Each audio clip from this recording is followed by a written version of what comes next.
Last year, we reviewed the XTZ Sound EDGE A2-300, and at the time of that review, that amp retailed for less than $500, which made it an insane value among higher-powered stereo amplifiers. The EDGE A2-300 was so good, I made it one of our reference amplifiers, and we continue to use it to this day.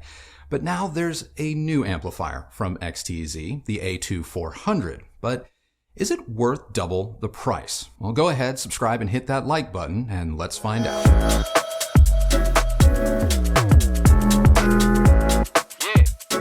What I loved about the A2-300 was its compact size. The A2-400 is taller and deeper by several inches, though I'd still classify it as compact compared to other amplifiers.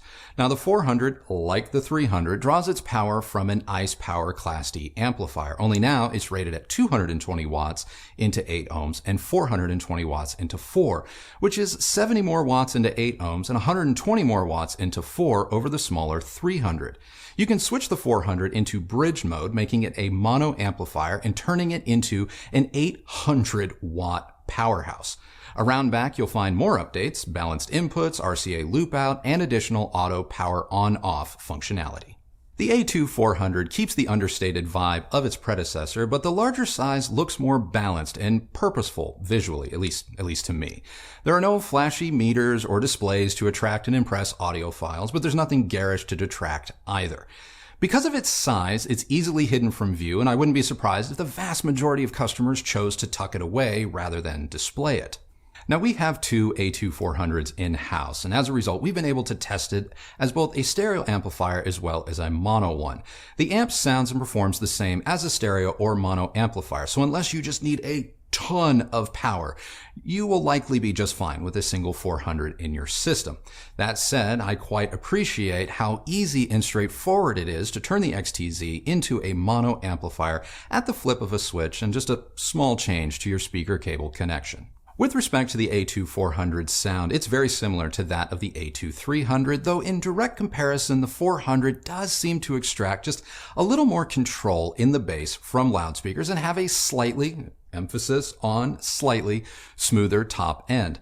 Apart from that, the 400 sounds like an ICE power amp should. It's neutral. There is no color to this amplifier at all. Next to the deckwares then, the XTZ is easily ignored when installed, and that is a very good thing. I know some of you believe that Class D amplifiers sound lean or thin compared to, say, Class AB, and I'm not going to argue with you, though I do wonder, is it that Class D is lean or is AB full or fuller? High-efficiency loudspeakers, in my opinion, tend to be more transparent to your signal chain, and as a result, they can be more influenced by components that exist upstream. For example, when connected to our name Unity Atom, a Class AB amplifier, our Klipsch speakers have a mildly smoother but fuller demeanor. Connected to our Musical Fidelity M5SI, which is also a Class AB amp, they're just a little weightier. However, with the XTZ, I feel like I'm hearing our Klipsch speakers without any editorializing on behalf of the amp itself. This is why I think that Class D amplifiers tend to be more neutral compared to Class AB amps, but whether or not you prefer that is an entirely different question. So rather than get caught up in the coloration, let's talk about what the amp does to the bass, mids, and high frequencies of a loudspeaker. When we first took delivery of the Klipsch Forte 4s, we immediately connected them to the LTA Z10, and one of the areas where the Z10 came up short was bass. Not that its bass depth or weight was lacking, but it was definitely lacking in control. Now, swapping the Z10 out for the XTZ remedied all of this immediately. Now, I know some of you are about to scream, "But Andrew, you're comparing a 13-watt amp to a 220-watt one." I am, but I'm comparing it on a loudspeaker with a sensitivity of 99 dB, which is plenty efficient for 13 watts of anything. So when connected to the Forte 4, the XTZ firmed up the bass considerably. Again, bass weight and depth didn't really change, but the amp's control over the bass definitely did. And it was the same story when switching to the KLH Model 5, the Q Acoustic Concept 300, even the Focal Grand Utopia Evos. Bass through every speaker we used was more responsive and agile, and a little tighter with respect to focus, with better dynamic snap than just about anything else we have in-house. Moving on to the mid-range, here's one of the areas where I could see folks having an issue with the XTZ or just any Class D amplifier in general. It's not uncommon for listeners to prefer a warmer, fuller sound throughout the mid-range, especially when it comes to vocals. You're just not going to get that with the XTZ, like not at all. So if you're used to your amp sort of deepening or smoothening or otherwise sweetening your favorite artist's vocals, the XTZ is potentially going to be quite a shock. That said, give it a day or two, and I imagine you'll likely find new things to appreciate about the 400's lack of a signature. Subtle details and nuances throughout the mid-range are likely going to seem more clear and more present. So no, Norah Jones or Diana Krall, they're not going to sound like they're singing to you in a smoky lounge with the lights on low. They're going to sound like they're being recorded in a studio. And that's okay because that's where they actually are. The other area where I could see folks having a bias against the XTZ's Class D architecture is in the high frequencies. Not all Class D amps are the same when it comes to highs, and among the various Class D amplifier manufacturers, Ice Power definitely has their own approach. For me, most Class D amplifiers can come across a bit dry and in some cases grainy up top when pushed. Ice Power amps have never really exhibited this trait, at least to me, so there's no surprise that the XTZ doesn't either. High frequencies sound more like those you'll enjoy from a great Class AB amplifier design. They are extended and detailed, but ever so slightly smooth and perhaps just a touch rolled off at the extreme. So compression, sibilance, plosives, or the like never really get the opportunity to blossom and become a problem. If anything, rather than go flat or grainy, the XTZ may be ever so slightly glassy up top when pushed, but I am definitely splitting hairs. Now, in terms of the soundstage, the XTZ doesn't unlock more width or depth, but like with the bass, you can expect slightly better control and definition of the musical elements. Spatial cues are also clearly defined, and movement within the soundstage tends to be just a little bit sharper. Dynamics are cleaner but remain appropriate. The XTZ is not going to knock you over the way a Krell amp from the 90s would with respect to dynamics, but you can expect that as you ramp up the volume, everything will scale appropriately. And when the music gets truly rowdy, the XTZ can more than keep pace. Now, in terms of drawbacks, I don't have any with respect to the 400's performance. Now, in reviews, I try really hard not to allow price to become a downside, as I think price is relative to the individual. So if the 400's asking price is too high, I get it. If you think it's just right, I also understand. That said, because the XTZ uses Ice Power modules inside, it is easier to cross-shop it against the competition, and when you do, you may discover less expensive amps using the same modules. I still think the XTZ is worth it. I very much like the amp's design and ease of use with respect to connection options and adjustability, but I understand you may have different needs than me. Which brings us to comparable amplifiers. Now, obviously, the first one that comes to my mind is the Crown XLS DriveCore 2. In terms of the price to power ratio, nothing touches or comes close to beating the Crown. I mean, nothing. But the Crown is a professional amplifier, and as a result, it's just designed to appeal to a different type of user. The Crown has a higher noise floor, which I understand you can get around by adjusting the gain knobs on the front, but it's also not the most attractive amplifier, if we're being honest. Crown amplifiers are very neutral, perhaps even more so than the XTZ, which is quite a feat. I personally prefer the sound of the XTZ's high frequencies to those of the Crown, as I find the Crown is it's starting to come off a little dry for my tastes lately. But if you're wanting a neutral amplifier with gobs of power, the Crown is still the undisputed king. But if you're looking for an amp that's more decor-friendly, usable with any loudspeaker, and that has zero need for instruction when setting up, the Crown can't touch the XTZ. Another small form factor amplifier, albeit a mono one, that utilizes a type of hybrid design, a mixture of Class AB and Class H, which is a more efficient design not unlike Class D, would be the Emotiva XPA HC1. While not as neutral as the XTZ or Crown amplifiers, you do get a lot of the detail and focus you'll find with great Class D designs, but gain a little bit of extra, oomph down low, not to mention subtle changes in weight or that nice fullness in the mid-range. range. While not quite an apples to apples comparison, I understand. I could see folks cross-shopping these two amplifiers against one another, so the Emotiva is worth mentioning. I think the Emotiva amp is a great value. It's arguably better than the XTZ when you get right down to it, but I prefer the styling of the XTZ all day.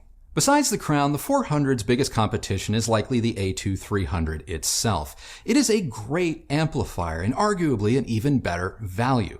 Based on your power needs, the 300 could be the better fit, but for me, the A2-400 is the Class D amp I have been waiting for from XTZ. The 400 gives me the added power and flexibility I have been after since hearing the 300. While the 400 doesn't redefine Class D amps using ice power inside, it definitely plants its flag in the marketplace as one to consider. I love its power, its simplicity, its ability to always sound great no matter what genre of music I listen to or what speakers I connected to it. I think it's a great amp, and like the A2-300, I will be making it my own. So that's it. That is my review of the XTZ Sound A2-400 Class D amplifier. Now, what did Kristi think? I don't know. I mean, it's great, I guess. You guess? I don't know. I mean, it's an amp. That Okay. It It didn't make enough of a difference, or it didn't have enough of I can't tell this thing is there if it's not. I'm not. Well, why even try to pretend? Is it good? I don't know. You tell me. I honestly, I don't know how you review this stuff sometimes. I personally, while I'm sure it's doing a fantastic job at whatever it's doing, Yeah. that is not something that is obvious to me. So Okay. I guess maybe like the deckware, maybe that's a great thing. Mm-hmm. I don't know. I guess I think a lot of people would say that that's a good thing, that there wasn't something that immediately was like, ooh, it's this, or ooh, it's that. But maybe you like that aspect of sound where it's like, that is this thing's signature. And well, this sure makes it a lot easier to review. I can tell you that much. it does. I'm not going to lie, this review was not the easiest. It is easier to talk about something that colors the sound opposed to something that really, when you put it in the chain, you're like, oh boy, and then you really have to start listening to certain aspects. And one of the easiest ways to do that is control in the low end, because it takes so much more power for that to really kind of firm up and be solid. And that's one area where this really did show, strut its stuff. But I'm with you. It's very hard when an amp turns out to be incredibly neutral. So you almost end up listening for faults. Like with the Crown, it's got a high noise floor, or when the high frequencies get really high, they tend to be very, very dry, or they can have a bit of grain to them. Whereas in this, in the incredibly high volumes, the high frequencies can, I don't want to say glare. They don't glare, You but called it glassy. glassy. in the review, They have a sheen to it. which I don't know what that means. That Well, means it's nothing to me. Sorry. And I'm sure there's got to be one of you out there that's like, I'm right there with you, Kristi. Okay. What I mean by glassy is, like the high frequencies in the Crown, when it gets really loud, to me, if you have a horn speaker, that's a whole different story. But just a typical soft dome or metal dome tweeter, I hear grain. Like, it sounds like fine sand, if you will. You mean like distortion? Distortion kind of sound, like grain, staticky noises in the high frequencies on the Crown. I don't get that with the XTZ. Instead, it doesn't glare. It's not sharp. It doesn't hit you like in the temple, but the XTZ is definitely more crystally and more pristine rather than crunchy. Is everyone going to hear that? I don't know. And definitely certain loudspeakers brought it out. Like the Concept 300s brought that quality out of the XTZ more so than, say, the KLH Model 5s. I mean, these are about as benign a loudspeakers I've heard. Like everything, these almost shouldn't even be used for reviews because everything just sounds really good on them. But yeah, it's just like, when an amp doesn't have its own signature, it's incredibly hard to try and put it into words like, well, what is it doing? Yeah. I mean, I can at least say that it never offended me. Right. Never made, I never felt like anything was missing or that it was adding too much. I guess if I really think about it that way. But I guess when it comes right down to it, I'm not a separates kind of a girl, Okay. Give me one box with one remote and make sure everything I need is in the frickin' box.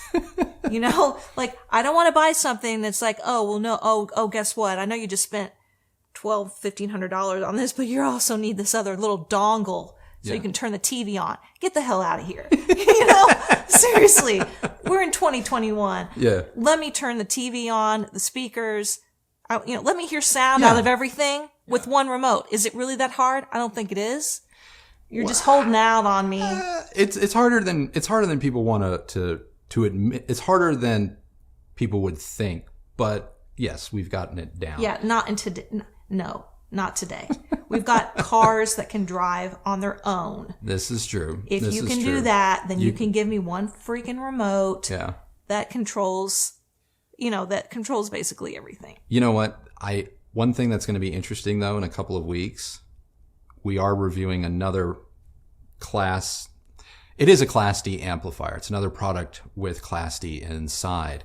And while the XTZ, I guess, is proven very difficult for Kristi to have an opinion on, this other one, not so much. So there are differences. And now, having had the XTZ experience, I think it's going to make that review all the more better. Yeah, maybe so. It is, I think, like Andrew says, a very, very neutral amplifier. And if you're into that, then I think you should definitely give it a look. Yeah. I do really like the design.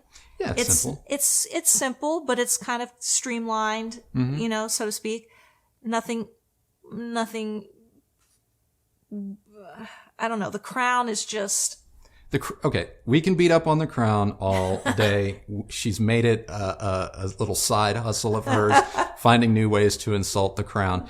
But I mean, I do understand that it's meant for probably meant to be used like at a show, at a live venue, kind of a place where it's in a rollable rack. You need to be able to see it in darkness without a little flashlight. So being able to see where your gains are and see what buttons you need to adjust is a very, very important feature.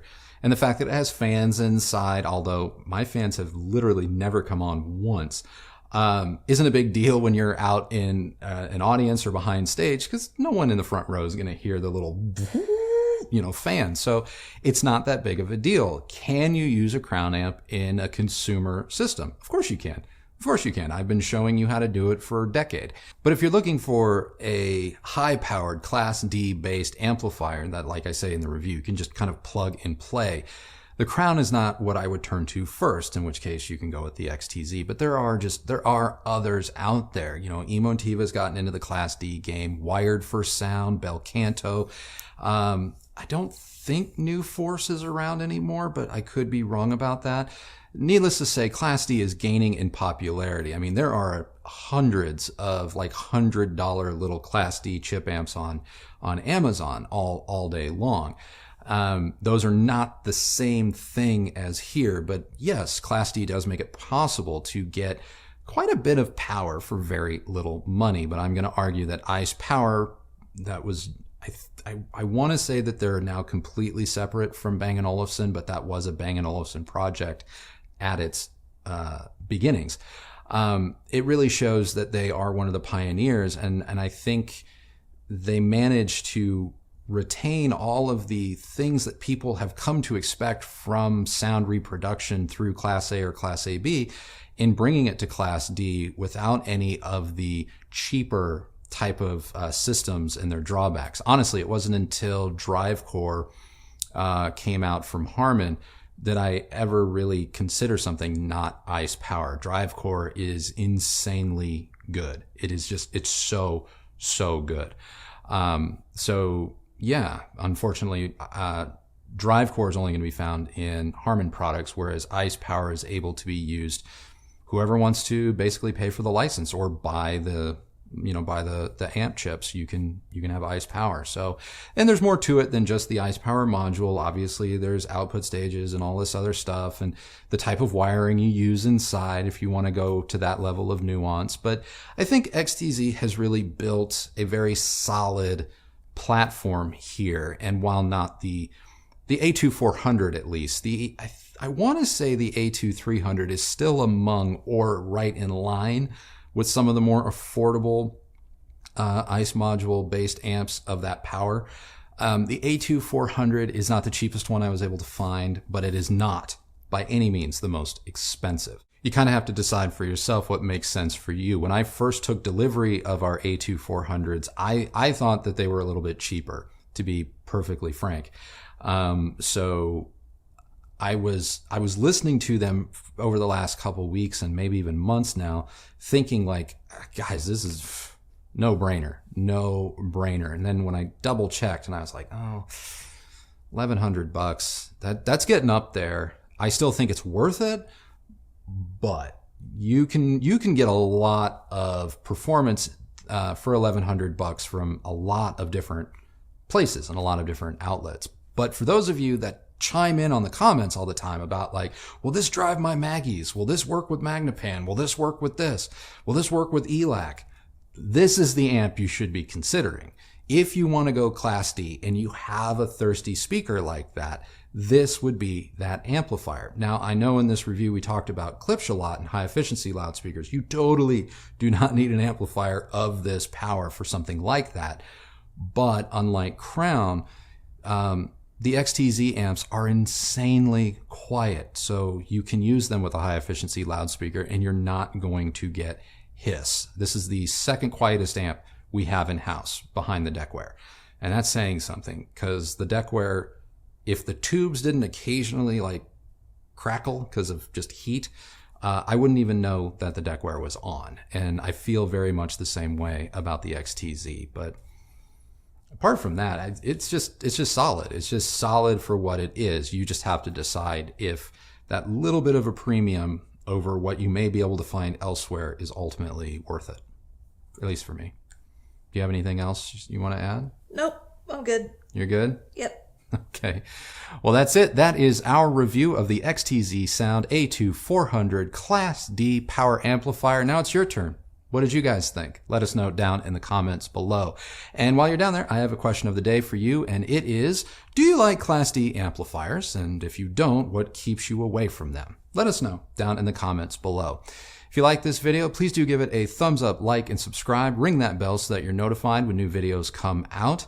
If you use any of the links Kristi left for you down below, know that that is a great way that you have continued to show your support for this channel and the work that we do here, and we thank you all very much. Follow me on Instagram at Recovering Audiophile, and that's it. That is it for today. Remember, the only person who has to like the sound of your system is you. So happy listening, everybody. Thank you again for watching, and we'll see you on the next video. Bye.